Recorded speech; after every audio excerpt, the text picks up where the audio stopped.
कि जी बिस्मिल्लाहिर्रहमानिर्रहीम अस्सलाम वालेकुम। उम्मीद है कि आपको मेरी आवाज़ आ रही है। कोई दोस्त बता सकते हैं मेरी आवाज़ आ रही है सबको?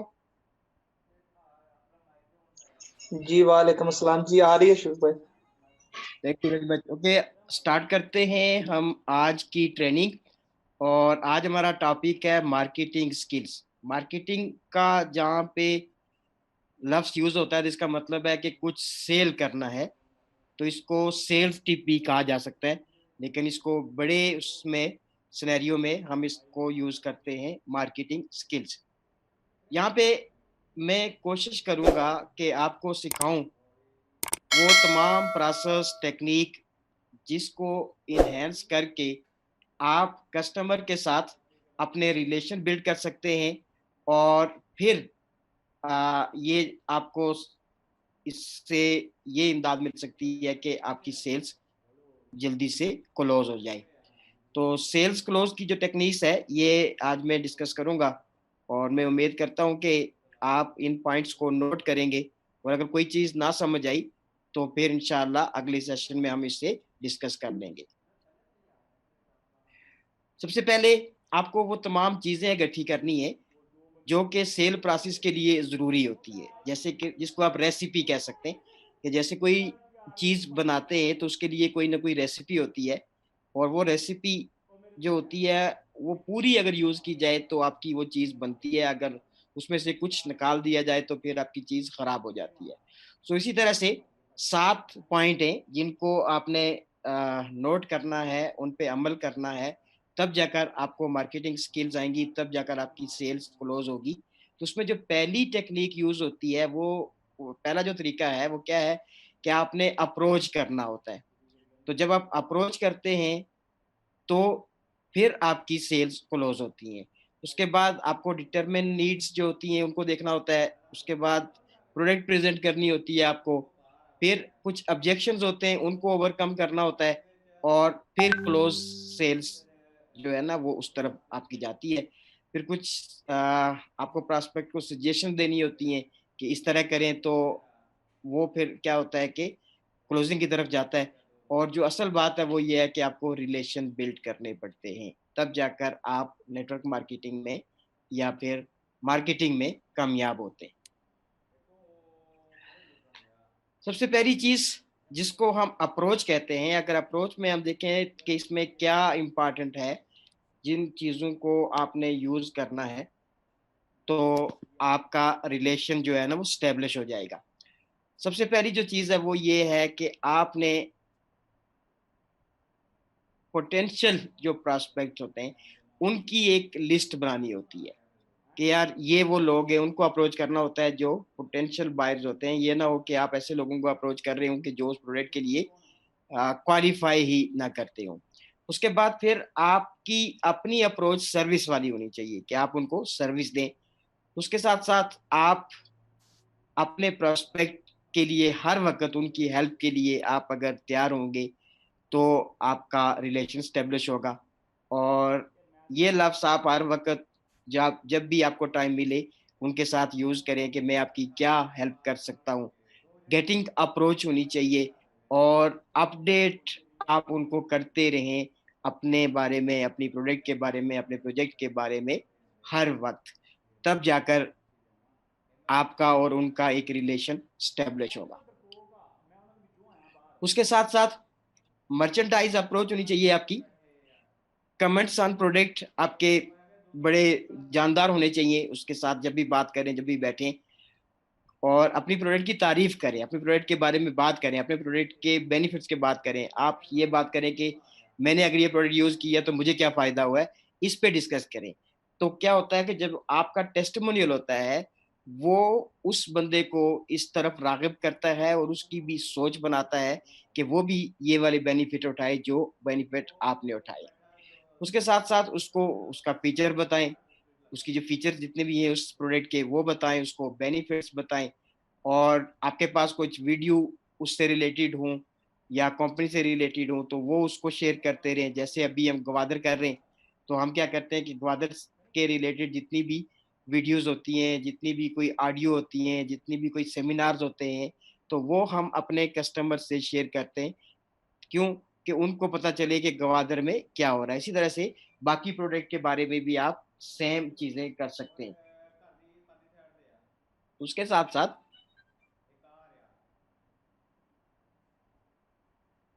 कॉम्बिनेशन अप्रोच आपकी होनी चाहिए, और जब भी कोई इंसेंटिव्स आए तो उस वक्त भी आप उन्हें अप्रोच करें कि ऑन गोइंग इस वक्त ये चल रहे इंसेंटिव, इनसे आप ये फायदा उठा सकते हैं, ये कर सकते हैं, ये कर सकते हैं।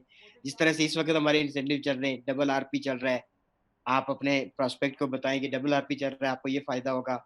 डबल बोनस चल रहा है, आप अपने प्रोस्पेक्ट को बता सकते हैं कि ये डबल बोनस चल रहा है, तो अगर आप इस वक्त स्टार्ट करते हैं तो आपको इतना इतना काम करेंगे तो इतना आपको बेनिफिट मिल जाएगा। इसी तरह से कुछ आपके और इंसेंटिव्स होते हैं। तो जब भी कोई इंसेंटिव आए उस वक्त भी आप अपने लोगों को, प्रोस्पेक्ट को, जो फॉलो अप के अंदर होते हैं या जो जिनकी अभी तक प्रेजेंटेशन नहीं होती, सिर्फ कॉन्टैक्ट लिस्ट में होते हैं, तो आप उन्हें अप्रोच कर सकते हैं। उसके साथ साथ जो सबसे ज़रूरी चीज़ है वो ये है कि आपको ये पता होना चाहिए कि आपके प्रोस्पेक्ट की नीड क्या है। क्योंकि अगर आपको नीड के बारे में पता नहीं होगा और आप उसको वैसे ही चीज़ें बताना शुरू कर देंगे और वो उसकी ज़रूरत ही ना हो, तो तब भी आपका और उसका वो बिज़नेस या आपकी मार्केटिंग कामयाब नहीं हो सकती। उसके साथ-साथ आपने, जब नीड की हम बात करते हैं तो नीड में आपने अपने प्रोस्पेक्ट से डिस्कस करना होता है कि यार ये जो चीज़ मेरे पास मौजूद है इसके ये फ़ायदे हैं, ये इस तरह से है, इस तरह से है, इसका मुझे ये फ़ायदा हुआ, मेरी फैमिली को ये फ़ायदा हुआ, मेरे फ्रेंड्स को ये फ़ायदा हुआ, मेरे फलाँ जानने वाले ने यूज़ किया तो उसको ये इस प्रोडक्ट का ये फ़ायदा हुआ या ये प्रॉफ़िट हुआ उसको। तो ये चीज़ें आप उससे डिस्कस करते रहें आहिस्ता-आहिस्ता, लेकिन इन तमाम चीज़ों में जो चीज़ आपने हाइलाइट करके डिस्कस करनी है, वो ये करनी है कि जो उसको ज़रूरत हो। तो आपको उसकी नीड, ड्रीम्स के बारे में पता होगा, तो तब आप उसके साथ वो तमाम बातें करेंगे, जो कहीं न कहीं इनडायरेक्टली उससे भी जुड़ रही हो, उसको भी उसका फ़ायदा पहुँच सकता हो, तो आप उसको डिस्कस करें। उसके बाद आप रीज़न डिस्कस किया करें प्रेज़ेंटेशन के बाद कि यार ये क्यों बाय करेगा? क्या उस वजह होगी जिसकी वजह से ये बाय करेगा? फौरी बाय करेगा या कुछ देर बाद ये बाय कर सकता है? ये चीज़ें आपको खुद फाइंड आउट करनी होती हैं। वो एक, आप एक क्वेश्चनियर होता है, वो जब आप उससे डिस्कस करते हैं, उससे जाकर उस बंदे की वो चीज़ आपको समझ आती है जो सर कि आवाज नहीं आ रही आप। हेलो, आवाज नहीं आ रही सर। सर आपको नहीं आ रही होगी, बाकियों को आ रही है। आवाज कट रही है। जी शफीक साहब, अल्हम्दुलिल्लाह बिल्कुल क्लियर आवाज आ रही है। शायद इनके नेट का इशू है। ओके,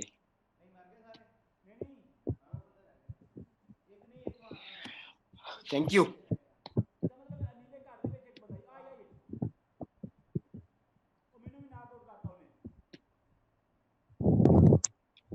जी एजाज साहब, आप अपने आप को अनम्यूट कर लें। बाकियों को आवाज आ रही है, आपको नहीं आ रही है। मैं आपको अनम्यूट करता हूं तो आप खुद को फिर म्यूट कर लें। आप, मैं म्यूट करता हूं, आप अनम्यूट कर लेते हैं।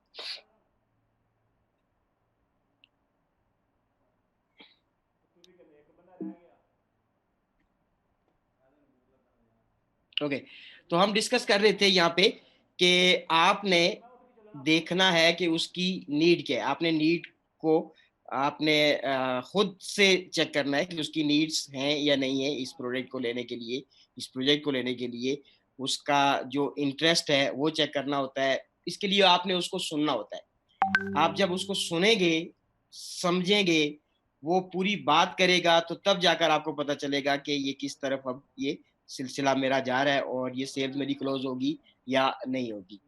उसके बाद आपने उससे क्वेश्चंस करने होते हैं, और वो जो क्वेश्चन आपने करने होते हैं उससे, वो क्वेश्चन ऐसे हों कि जिससे आपको ये पता चले कि क्या ये इसकी नीड है या नहीं। आप उससे अपनी प्रोडक्ट के यूज़ के बारे में पूछ सकते हैं, आप उससे अपना एक्सपीरियंस शेयर कर सकते हैं, यूज़ बता सकते हैं उसको, और आप उससे यस नो तक आंसर करते रहें। जितना आप आंसर करेंगे, जितना आप उससे क्वेश्चन करेंगे, वो आंसर देगा, वो क्वेश्चन करेगा, आप आंसर्स करेंगे, इतने ही आपके दरमियान में वो जो ऑरा है वो बिल्ड होगा, और आपको एक दूसरे के बारे में पता होगा। आमतौर पे होता क्या है कि हमारे सामने हमारी टीमें लाकर प्रोस्पेक्ट बैठा देती हैं और कहती हैं सर ये बड़े ज़बरदस्त आदमी हैं और ये फलां कंपनी के अंदर बहुत बड़ा इन्होंने काम किया था, या अभी इनकी बड़ी अच्छी कोई ना कोई जॉब है, और उसकी तारीफ के पुल बांध देते हैं। लेकिन प्रेजेंटर को पता ही नहीं होता कि उसकी नीड क्या है या उसको चाहिए क्या। सबसे पहले ज़रूरी ये है कि जब आप किसी को प्रेज़ेंटेशन दे रहे हैं, तब भी आप उसकी नीड का ख़्याल करें, और अगर आप प्रेज़ेंटेशन दिलवा रहे हैं, तो तभी आप अपने प्रेज़ेंटर से, अपने लीडर से उसके बारे में डिटेल डिस्कस कर लें। बजाय इसके कि आप उसकी प्रोफ़ाइल बताना शुरू कर दें कि कोई बहुत बड़ा प्रोफ़ाइल का आदमी है और अपने प्रेज़ेंटर को आप लो प्रोफ़ाइल शो करें वहाँ पे। उससे बेहतर ये है कि आप बताएँ कि यार ये साहब कौन है, इनसे मेरा रिलेशन क्या है, इनको इस वक़्त ज़रूरियात क्या है इनकी, इनकी ख़्वाहिशात क्या हैं, इनका इंटरेस्ट क्या किस चीज़ में है, ताकि आपका प्रेज़ेंटर उसी चीज़ पे बात करे जो चीज़ उसकी ज़रूरत है। उसके बाद आती है, ये 2 चीज़ें जब आपको पता होंगी तो आप प्रेज़ेंट करेंगे अपनी जो प्रोजेक्ट या आपका जो प्रोडक्ट है। तो जब आप उसको ये प्रेज़ेंट कर रहे हो, तो उस वक़्त आपने ये अच्छा वो देखना है, किलो ले होगी आधा किलो तो उस वक़्त आपने ये देखना होता है कि मैं जो प्रोडक्ट प्रेज़ेंट कर रहा हूँ जिस बंदे को, क्या ये उसकी ज़रूरत है या नहीं है?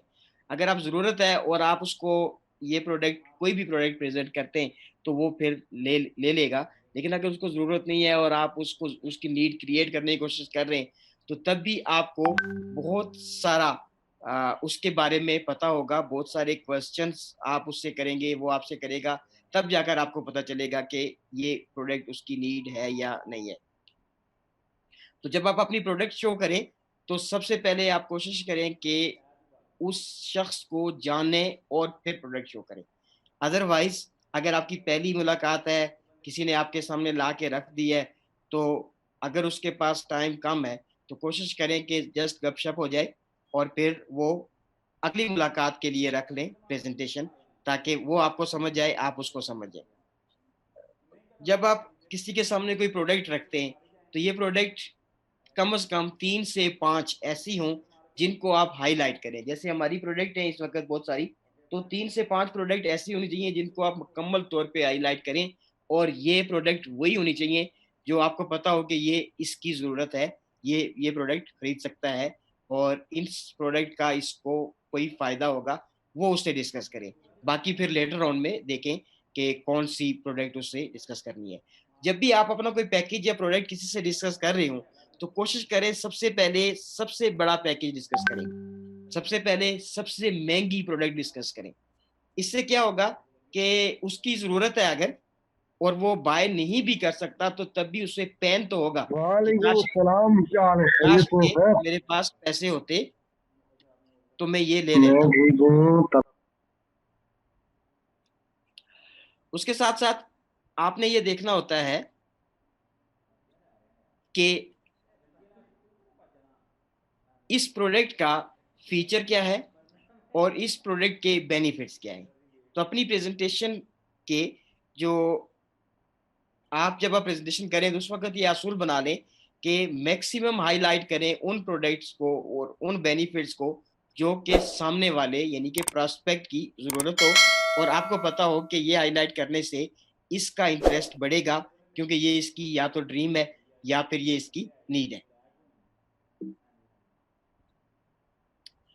उसके साथ फिर जो जब आप प्रेज़ेंट कर लेते हैं, तो जो सबसे बड़ा प्रॉब्लम आता है, वो ये होता है कि लोग आपको आगे से ऑब्जेक्शंस करते हैं। और एक यहाँ पे तस्वीर आप देख रहे होंगे कि बंदे का अपना कद-काठ तो मेरी तरह छोटा है, लेकिन उँगली बहुत बड़ी उठा रहा है। इसका मतलब क्या होता है कि हर शख्स जब प्रेज़ेंटेशंस के बाद उसको अंडरस्टैंडिंग तो होती नहीं है, आपको भी नहीं पता होता उसके ड्रीम्स क्या हैं, उसकी नीड्स क्या हैं, तो वो सबसे पहले ऑब्जेक्शन उठाता है। वो कहता है ये भी होगा, ये भी होगा, ये भी था, वो भी था, फलाँ भी है। यानी कि वो कुछ इस तरह की बातें आपके सामने रखता है कि जिससे शायद कभी उसका ताल्लुक भी नहीं होता, सुनी-सुनाई होती हैं, लेकिन आपके सामने वो बयान करता है। और अगर आप नए हैं, आपको अंडरस्टैंडिंग नहीं है, आपको पता नहीं है कि ऑब्जेक्शन को कैसे हैंडल करना है, तो आप समझ बैठते हैं कि इस शख्स को तो बहुत कुछ पता होता है। असल में उसको इतना पता नहीं होता, लेकिन आपको भी पता नहीं होता, जिसकी वजह से आपको लगता है कि इसके पास बहुत ज़्यादा नॉलेज है। तो आपने सबसे पहले क्या करना है कि आपने लोगों के डाउट जो है वो सुनने हैं और फिर उनको क्लियर करना है। फिर लोग हेजिटेट होते हैं, हेजिटेशन फील कर रहे होते हैं, बाज़ दफ़ा क्वेश्चंस नहीं करते। आप क्या करें कि आप उनसे खुद से कोई क्वेश्चन बना लें और उससे कहें कि सर, जब मैंने इस सिस्टम को जॉइन किया था तो मेरे दिमाग में ये क्वेश्चन था, मैंने पूछा था। तो इससे क्या होता है कि आपकी और उसके दरमियान बातचीत स्टार्ट हो जाती है, और जब कोई भी बातचीत स्टार्ट होती है तो फिर वो ख़त्म नहीं होती, ज़ाहिर है वो लंबी होती जाती है। तो इस तरफ आपको लोगों को लाना होता है। अक्सर क्या होता है कि हम प्रेज़ेंटेशन जब एंड करते हैं, तो हम जब सवाल करते हैं उससे कि सर आपको क्या अच्छा लगा? तो बस वो कहते हैं जी सब अच्छा जी, बहुत ज़बरदस्त है। बस वो चाह रहा होता है किस तरह से आपसे उसकी जान छूटे और वो निकल जाए। तो आप कुछ ऐसा सवाल किया करें जो उसके इंटरेस्ट का हो, उसका वो जवाब देना पसंद करेगा। अब जो ऑब्जेक्शन होते हैं, वो बेसिकली लोगों की एक्सक्यूज़ेज़ होती हैं। तो एक्सक्यूज़ेज़ को ऑब्जेक्शन और ऑब्जेक्शन को एक्सक्यूज़ेज़ लोग बना के पेश कर रहे होते हैं। उसके बाद कुछ ऑब्जेक्शन होते हैं जो सही होते हैं और उनको हमने एड्रेस भी करना होता है, और उसमें क्या होता है जी, नीड्स देखें, अर्जेंसी देखें, प्रोडक्ट का यूज़ और बेनिफिट, सर्टिफ़िकेट, ये तमाम चीज़ें उसको बताएँ। मतलब आप उससे कहें यार, जो है आप जो प्रोडक्ट यूज़ करेंगे, या मैंने ये जो प्रोडक्ट यूज़ किए, मैंने इतने कोर्सेज़ किए, इसका मुझे ये बेनिफिट हुआ, मैंने इसके रियल एस्टेट की प्रोडक्ट ली, उसका मुझे ये फ़ायदा हुआ, मैंने वेबिनार अटेंड किया, उसकी मुझे ये सर्टिफ़िकेट मिल गया, या मैंने इतने कोर्सेज़ किए तो उसके मुझे ये सर्टिफ़िकेट मिले। तो जब आप उन प्रोडक्ट का यूज़ खुद से जो आपने किया हुआ है, वो जब अपने लोगों से डिस्कस करेंगे, तो उन्हें भी समझ आएगी कि यार इसने भी फ़ायदा उठाया है, तो इसका मतलब है मैं भी इन प्रोडक्ट से फ़ायदा उठा सकता हूँ। तो आप अपना एक्सपीरियंस शो करें कि इन प्रोजेक्ट से मुझे क्या फ़ायदा हुआ। सोर्स बताएँ कि आप कैसे इस सिस्टम में आए थे, और आप इस सिस्टम में आकर आपने क्यों इस सिस्टम को जॉइन किया और आपको क्या फ़ायदा हुआ, इस पे डिस्कस करें। और आपको वो कहेगा कि इसकी प्राइस बहुत ज़्यादा है जी, तो आप उसको समझाएँ कि प्राइस क्या होती है और प्राइस क्या होता है। उसके बाद ज़्यादातर लोग जो वो ये कहते हैं कि जी ये तो बस कॉमन सी प्रोडक्ट है, इसका तो कोई इतना बड़ा ख़ास यूज़ नहीं है। तो अगर आपने प्रोडक्ट यूज़ की होगी, तो आप उसे बता सकेंगे कि इसका यूज़ क्या है। अभी कुछ दिन पहले मैं एक प्रेज़ेंटेशन चल रही थी, मेरा ख़्याल है खुरम भाई की, और एक लड़के ने क्वेश्चन किया था कि ये तो ऑनलाइन मिल जाती हैं तमाम। तो ये आम लोगों का ख़्याल है कि ये कोर्सेज़ ऑनलाइन मिल जाते हैं। सबसे पहली बात ये है कि 600 किसी एक शेल्टर से नहीं मिलेंगे। दूसरी बात कि जितने भी लोग ऑनलाइन सर्विस प्रोवाइडर्स हैं, इस तरह के कोर्सेज़ प्रोवाइडर हैं, वो आपको ट्यूटोरियल तो देते हैं, आपको 1-2 लेक्चर भी दे देंगे, इंट्रोडक्शन भी दे देंगे फ्री, लेकिन जब आपकी एग्ज़ाम की बारी आएगी, जब सर्टिफ़िकेट की बारी आएगी, तो वो आपसे एक लंबी यानी कि अच्छी खासी एक कॉस्ट आपसे डिमांड करते हैं, तो वो फिर दाढ़ी से मूंछें बढ़ जाती हैं, ठीक है? उसके साथ-साथ हम अपनी प्रोडक्ट के साथ-साथ इनकम प्लान दे रहे हैं, तो ये भी उसको समझाएँ कि आप अगर आप कहीं से फ्री में कोई प्रोडक्ट ले भी लेते हैं, कोई ट्यूटोरियल ले लेते हैं, कुछ चीज़ खरीद भी लेते हैं, तो आपको उसके साथ मार्केटिंग प्लान तो नहीं मिलेगा, आपको उसके साथ बाकी चीज़ें तो नहीं मिलेंगी। तो आपने उसको बताना होता है कि उसके सवालों का सही जवाब देना होता है कि ऐसे नहीं है जैसे आप कह रहे हैं, लॉजिकली बताना होता है कि ये है, तब जाकर वो मुतमिन होता है। उसके बाद लोग कहते हैं टाइम नहीं है जी मेरे पास काम करने के लिए, तो उससे आप 2-4 सवाल करेंगे तो टाइम भी निकल आएगा। और असल जो बात होती है वो ये होती है कि वो उस वक़्त रेडी नहीं होता आपकी प्रोडक्ट या प्रोजेक्ट बाय करने के लिए, तो आप उसको फ़ॉलो-अप के अंदर वो क्लियर करते हैं। लेकिन आपने पहली ही जो आपकी प्रेज़ेंटेशन है या पहली दफ़ा आपकी उसकी मुलाकात है और आपने प्रेज़ेंट भी कर दिया, तो आप कोशिश करें कि उसके साथ इस तरह से फ्रैंक हो जाएँ कि वो दोबारा आपसे मिलना पसंद करे। ये ना हो कि आप हाइपर हो जाएँ, आप उससे कहें कि अभी बस राइट नोट डिसीज़न करो, और करना है तो करो, नहीं करना है तो ना करो। इस तरह की गुफ्तगू नहीं करनी, आपने उसको टाइम भी देना होता है, क्योंकि जो नेटवर्क मार्केटिंग का फ़ॉर्मूला है, वो ये है कि 20% लोग होते हैं जो पहली प्रेज़ेंटेशंस में ही क्लोज़ कर जाते हैं, और ये वो लोग होते हैं जो कि किसी न किसी तरह से उस प्रोडक्ट से वाकिफ होते हैं या आपका उनसे क्लोज रिलेशन होता है। जो अननोन होते हैं, जिनको उन प्रोडक्ट या प्रोजेक्ट के बारे में पता नहीं होता, इंफॉर्मेशन नहीं होता, तो वो तकरीबन चौथे या पांचवें फॉलोअप के बाद क्लोज होते हैं। और वो जो चौथे पांचवें फॉलोअप के बाद क्लोज होते हैं, वो अंडरस्टैंडिंग कंप्लीट करके क्लोज होते हैं। तो उसके बाद वो सीधा काम पे लग जाते हैं। लेकिन जो पहले ही प्रेजेंटेशन में किसी रिलेशन की वजह से या किसी साहब का एक्सपीरियंस की वजह से या जल्दी आ जाऊं तो फायदा होगा इस वजह से ज्वाइन हो जाते हैं, तो उनको फिर आपको प्रॉपर अंडरस्टैंडिंग देनी पड़ती है, क्योंकि उनके पास अंडरस्टैंडिंग होती नहीं है। जस्ट वो किसी न किसी वजह से ज्वाइन हो जाते हैं जिसका ताल्लुक आपसे होता है। फिर जो सब्स्टिट्यूशन होता है कि कैसे आपने ऑब्जेक्शन को हैंडल करना है, तो सबसे पहले क्या करना है आपने कि आपने आइडेंटिफाई करना है उन प्रोडक्ट्स को जो कि उसकी नीड हो प्रोस्पेक्ट की। तो उन्हीं पे बात करेंगे तो ऑब्जेक्शन क्या हो जाएंगे, कम हो जाएंगे। उसके साथ साथ अगर आप उसको ये भी बताएं कि हमारे पास सेम बिजनेस मॉडल में कुछ और प्रोडक्ट भी हैं, कुछ और प्रोजेक्ट भी हैं, वो भी आप ले सकते हैं।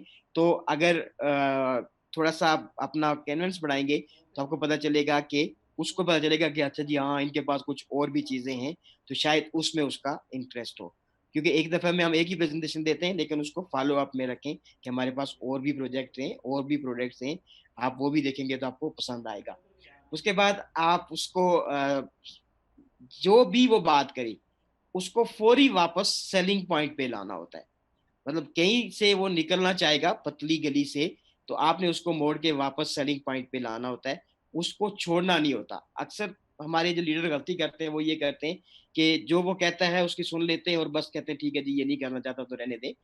उस वो नहीं करना चाहता, ये उसका फैसला है। आपने करवाना है, इसलिए आप उसको इस सिस्टम के बारे में बता रहे हैं।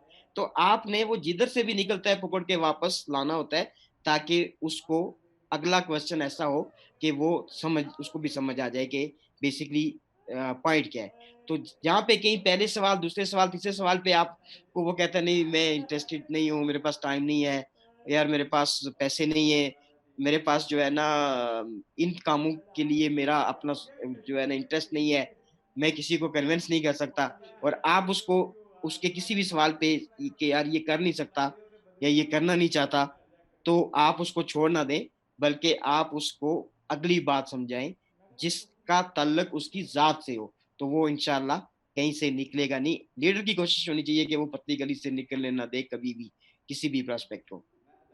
फिर आप उससे क्वेश्चंस करें, और क्वेश्चंस में आप उसको ये बताएं कि आप इसके बारे में जो है ना और लर्न करें, इसके बारे में और आप समझें, इसको अंडरस्टैंड करें, हमारे प्रोजेक्ट को देखें, हमारी और प्रोजेक्ट्स हैं उनको देखें, और फिर उनको कोई लिंक करें। आप किसी न किसी चीज से लिंक करें जहां से जाके वो खुद भी स्टडी कर सकता हो। उसको वो तरीकाकार बताएं जिस तरीके से वो स्टडी कर सकता हो। ठीक है, उससे क्वेश्चन करें आपके आपकी आपकी जो है क्या कहते हैं, बच्चे कितने हैं। उससे क्वेश्चन कर सकते हैं कि आपको कोई अदर इनकम सोर्स चाहिए। तो अगर आप बच्चों की बात करते हैं तो फिर उसमें बच्चों के लिए उसको इनकम भी चाहिए होगी, बच्चों के लिए उसको कोर्सेज भी चाहिए होंगे, बच्चों के लिए उसको अदर इनकम भी चाहिए होगी। तो आप फ्यूचर डिस्कस करें, फ्यूचर की बातें करें उससे, उसको लिंक करें किसी ना किसी तरीके से, वापस सेलिंग पॉइंट से उसको लिंक करें। जहां से भी वो निकलना चाहता है वापस, आपका काम यह है कि उसको वापस लेकर आए और उसे बताएं कि तुम्हें फायदा क्या होगा। जब तक आप उसको ये नहीं समझाने में कामयाब होते कि आपको फायदा क्या होगा, तब तक वो पतली गली से निकलता रहेगा। पांचवा जो तरीकाकार है वो क्या है जी, कि आपने सेल्स क्लोज करनी है।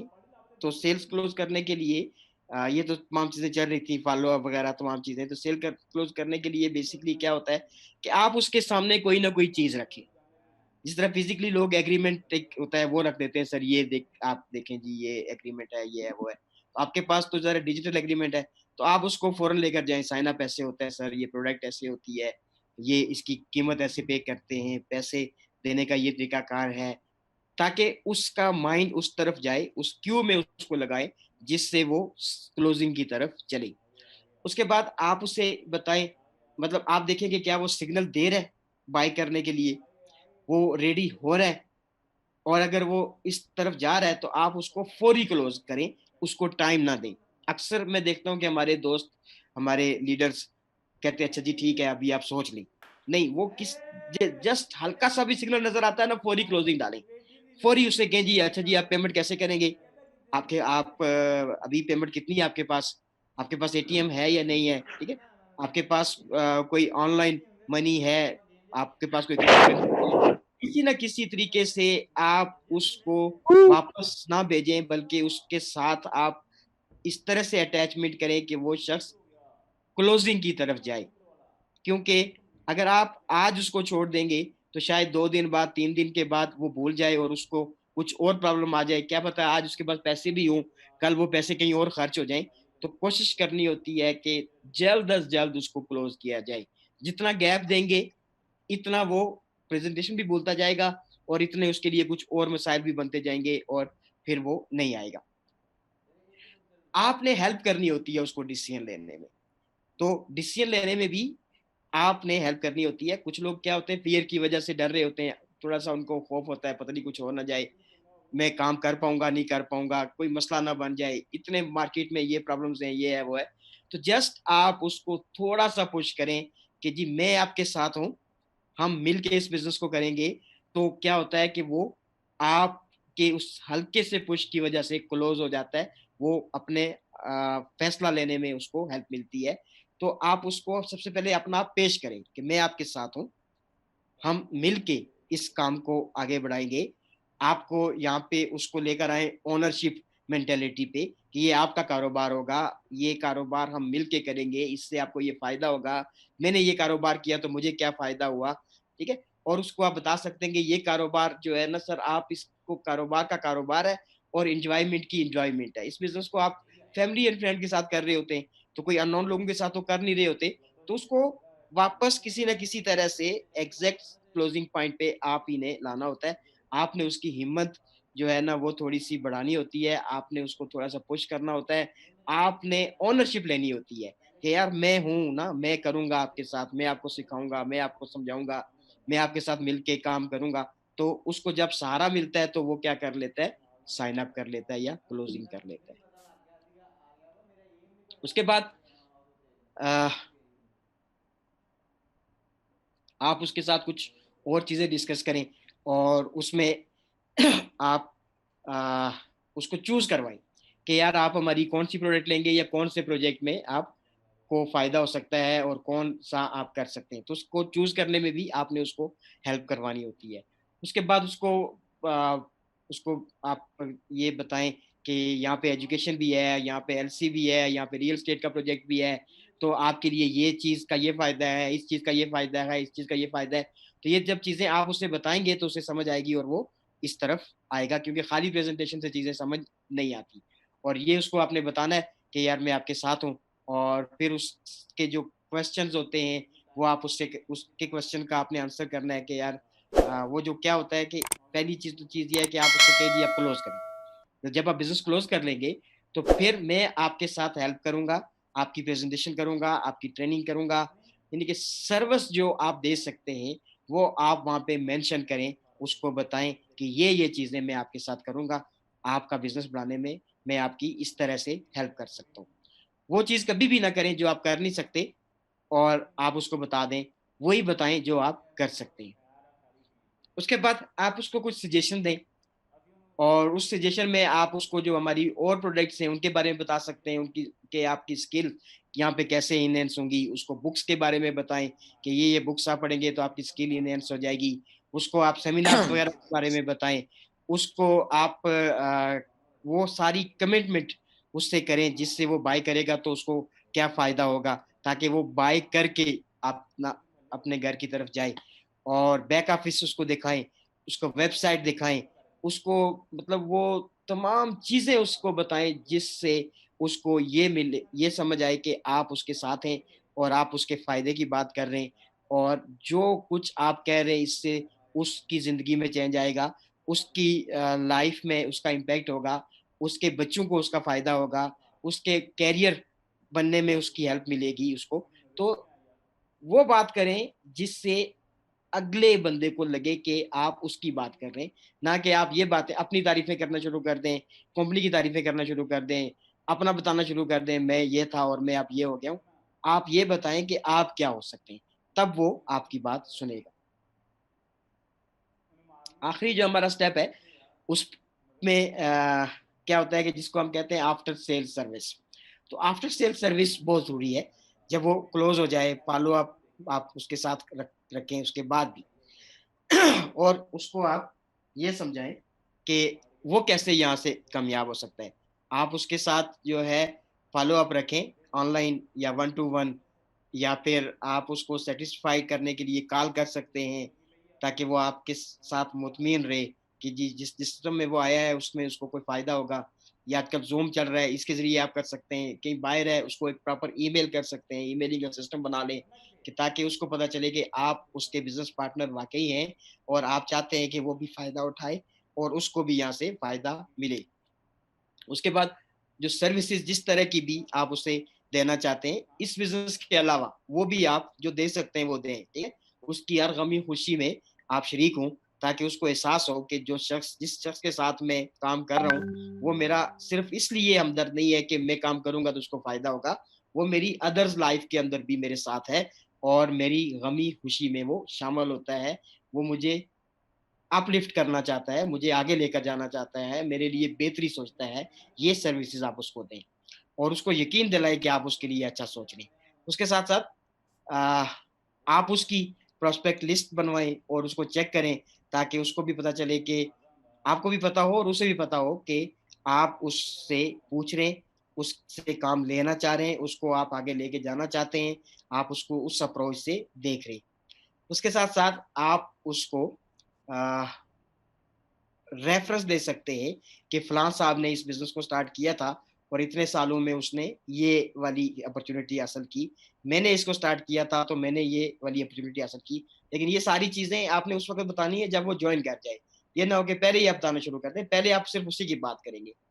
उसके बाद आप उसके साथ बैठ के उसको समझाएँगे कि सेल्स में क्या-क्या एफर्ट करनी पड़ती हैं, किस तरह से सेल्स के अंदर काम करना पड़ता है, किस तरह से मार्केटिंग की जाती है, किस तरह से इन्विटेशन की जाती है, किस तरह से प्रेज़ेंटेशन की जाती है, फ़ॉलो-अप कैसे किया जाता है। ये तमाम चीज़ें भी आपने बैठ के उसके साथ जॉइन करने के बाद सिखानी है। उससे पहले सिखाने की कोशिश नहीं करनी है आपने।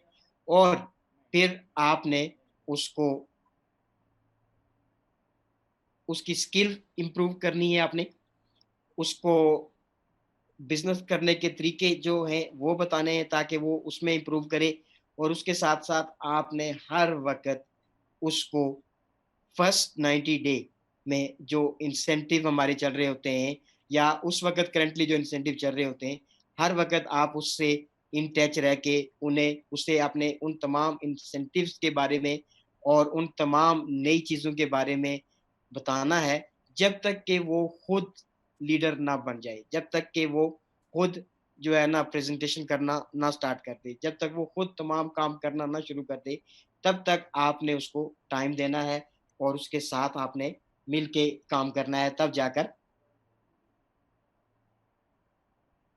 उसको एहसास होगा कि ये जो साहब हैं, ये मेरे साथ सिर्फ़ इस बिज़नेस की हद तक नहीं, बल्कि मेरी कामयाबी की हद तक मेरे साथ हैं।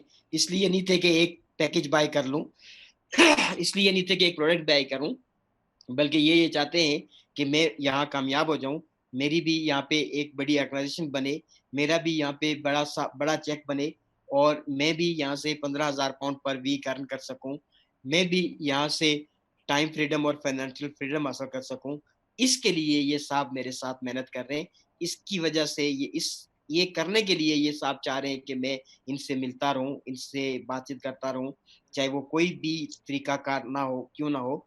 आप उससे ये एहसास दिलवाएँ और उससे इस तरफ लाएँ, उस तरफ उसके जब तक कि वो खुद इस बिज़नेस को 100% समझ के स्टार्ट नहीं कर लेता, तब तक हम उसको किसी लम्हे भी अकेला ना छोड़ें। क्योंकि कोई भी नया शख्स आपके सिस्टम में ऐसा ही होता है, जैसा आपने एक बीज अब ज़मीन के अंदर दबा दिया, उसके बाद वो जब ज़मीन से बाहर निकलता है, तो उसका आपने ख़्याल करना होता है। सर्दी, गर्मी, धूप, ख़ज़ां, परिंदों से बचाना होता है, जानवरों से बचाना होता है, आप उसको पानी देते हैं, आप उसे धूप से बचाते हैं, तब जाकर वो तनावर दरख्त बनता है। अगर आप उसको छोड़ दें दुनिया के रेमो करम पे, तो फिर क्या होता है कि कोई जानवर खा जाएगा उसको, कोई जड़ी बूटी खा जाएगी उसको, और फिर आपका वो बीज ज़ाया हो सकता है।